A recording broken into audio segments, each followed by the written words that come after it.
Hi everyone, my name is Zakia Weekly, and today I would like to defend my argument that zoos and aquariums are moral, based off of three premises. The first premise being that zoos and aquariums provide an educational and conservation benefits. The second premise being that zoos and aquariums promote animal welfare and provide necessary care. And the third premise being that zoos and aquariums help in the case of possible extinctions. Going further into my first premise, educational and conservation benefits, zoos research and preserve biodiversity, and both institutions help to rehabilitate any hurt animals that are in need. This includes breeding, surgeries, and reintroduction programs, which mean that animals that may be endangered or hurt, zoos or aquariums are able to sometimes locate them and nurse them back to health, and then later reintroduce them into the same environment that they came out of.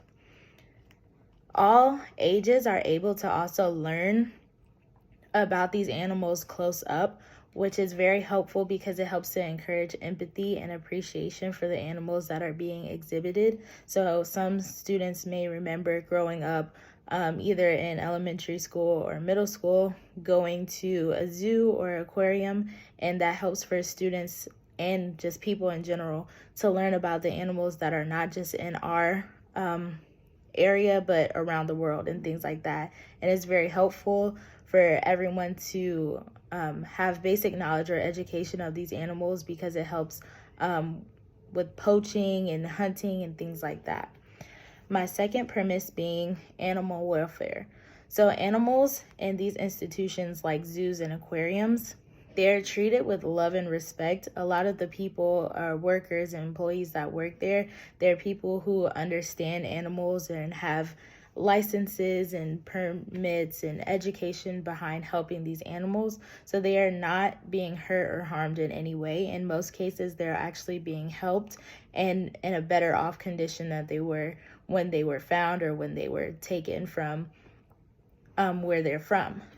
There are also rules and regulations that are put in place to ensure that the animals are taken care of properly, and there are steep penalties for people who abuse animals or things like that. So they are taken care of very properly and close environments that imitate their home. So you'll never see animals in a zoo or an aquarium in places that don't imitate their homes. So like saltwater fish, like something from Nemo, will never be in a freshwater pond. You'll never see like a polar bear in a zoo because we simply cannot in the United States or really anywhere properly take care of a polar bear. My third premise is being that institutions help prevent extinction. So going further into that, some animals are released back into the wild when they're able to be taken care of. But when they are taken and taken care of, when they are taken, they're able to be put in places that are helpful for them so that they won't go extinct, or maybe not as quickly. They try to prevent it as much as they can. This includes breeding safely and the zoos or the aquariums taking care of their young. And that means programs like species survival plans. And that is a program that people put together plans on helping animals that are close or almost extinct come up with survival plans on how they can help those species. And endangered species are able to grow in these places as well. So that means that they're not held in super small cages or super small tanks that they're not able to grow, or that they would be in a worse condition than they were if they were out in the wild. So in conclusion, I would like to say that these institutions like zoos and aquariums are completely safe for animals to be. Thank you.